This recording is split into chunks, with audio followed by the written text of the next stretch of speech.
My next guest helped get 50 people out of Afghanistan, and he says extraction should have actually been from the U.S. Embassy directly rather than the insanely chaotic way that it ended up being done by this administration.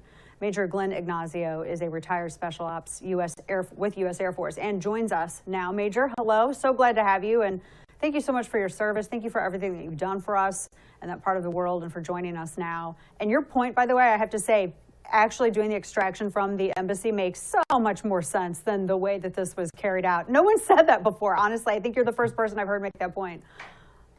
Yeah, I spent my time in special operations and combat rescue, and we've done these NEOs and non-combatant evacuation operations many times all over the world. And usually it's out of an embassy because that's basically our property. And by notifying Americans of where to go, where to be, it's a place that we can control. Not to mention, losing Bagram, that was a big mistake.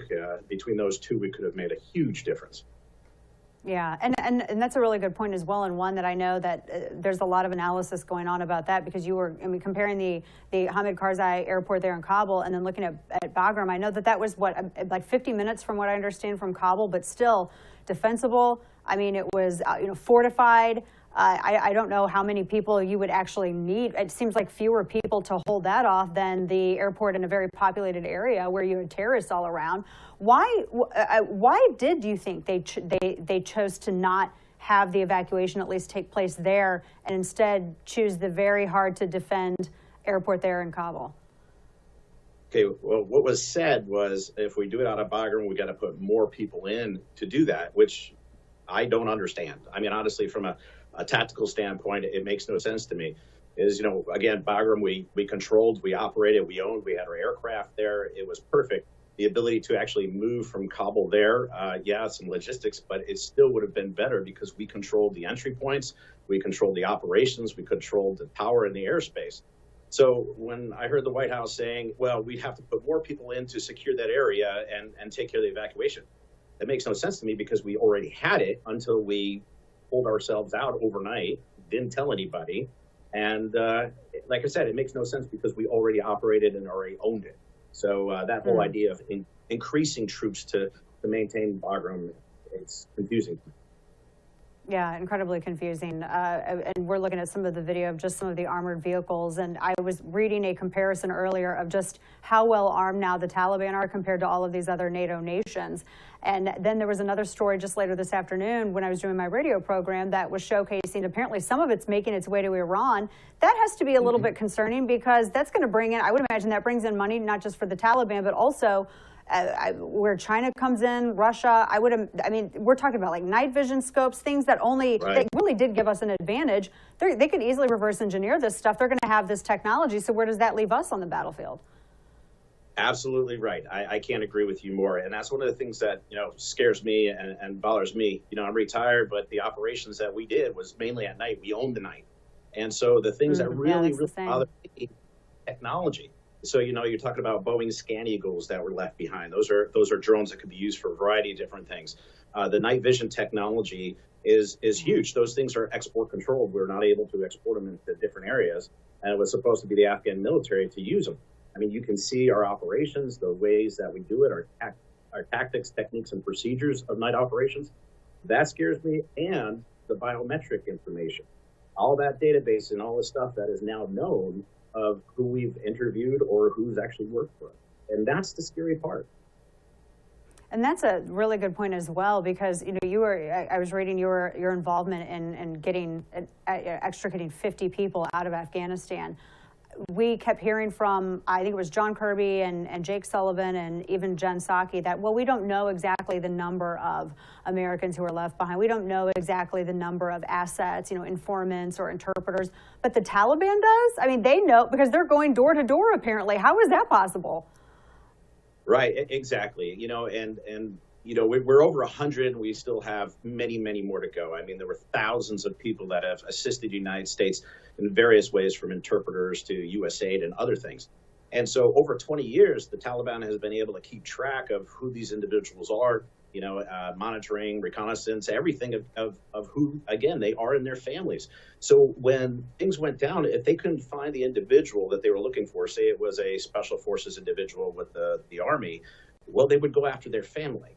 And so there's numerous reports that we got directly from the guys on the ground that family members were killed, and a few of ones that were remaining are some of the ones that we're trying to get out right now.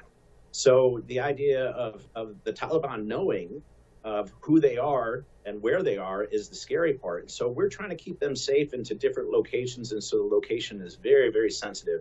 And that's one way we're trying to keep them safe now. But it's chaotic as how this whole thing's unfolded.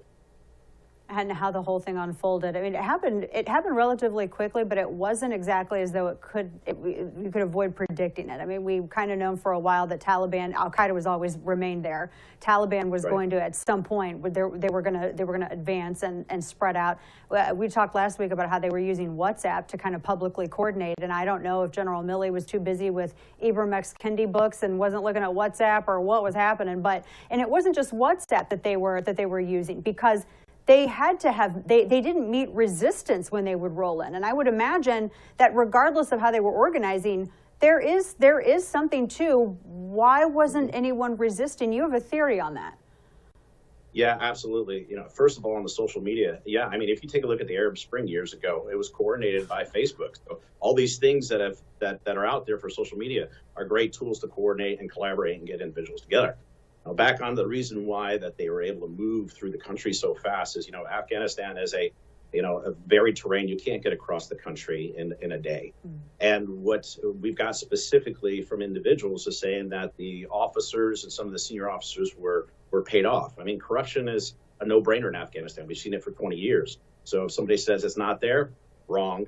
And so these people were paid off, that sometimes the soldiers woke up and realized the Taliban was coming in because their commanders have been paid off to just not resist. I mean, think about this, is the entire country was taken over in a matter of days. Now, there were fighters. I mean, there's a lot of Afghan special forces and army and so forth that do want to fight. Don't get me wrong. But because of the corruption, some of them didn't have ammunition, didn't have fuel. And when they're all of a sudden watching the Taliban come in, they're also scared for their families because their families are being hunted down. So there were some significant fighters that wanted to be there, and they're probably up in the northern front right now, which I would expect. But the corruption and the payoffs have absolutely swept through the country. And back to the point of we didn't know it was going to happen this fast. Maybe so, but we always have a contingency. It's always, if it doesn't go right, what is the worst situation we can plan for? So there should have been a contingency for this operation. And back to Bagram, why would you give that up?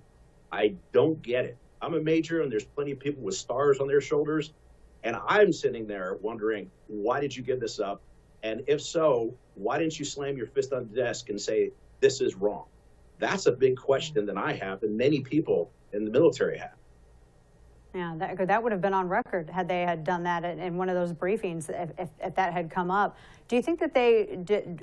There's a lot of discussion, and I've been hearing from veterans all around the country. They think that everybody, military leadership, just all across the board, everybody needs to resign for this. Your thoughts? Yeah, definitely people that are responsible in that chain of command. I mean, we have a thing called unlawful order. If there's an unlawful order, you don't have to follow it, and you would protest it. When you're talking about these things at that level from the Secretary of Defense down, I understand the politics, and they would be fired probably on the spot. But doing the right thing and protecting your people is important. And the other thing is, how does this actually unfold for your future? I mean, standing up and saying what I do wrong is one of the 101 things of leadership that we're taught in the military, being that vulnerable and accepting your errors. Okay, we have never heard that at all, even of all these mistakes that have been posted and actually proven that nobody has stepped up for the mistakes that have been made, including the Americans left behind. We never leave anybody behind. We have over 200. Nuts. Absolutely negligent, actually. Yeah, with no way of getting anyone out. One of the last articles that I was reading, actually, before we sat down to speak, was apparently one last plane that had been on the runway for like 36 hours there at the airport, and the State Department never cleared them to actually take off. And it took, all of this wrangling, 36 hours while the Taliban's there and ISIS-K has blown people up at gates, and the State Department couldn't figure out if they were going to give clearance for that plane to take off. Yeah, absolutely. And I believe the Marine general that was in charge stated that the last 5 aircraft that left Karzai did not have anybody on it other than our military being extracted. So it's pretty crazy, and that quote's out there. And it's nuts. Not only that, but also that the Taliban was actually controlling the gates going into Karzai. Now I understand after the explosion, our people were behind the wire; they would be outside the wire. But the interesting part is they did have a list, so that whole statement that they don't is wrong. The other thing is that we had actually people showing American passports trying to get through, and they were being denied.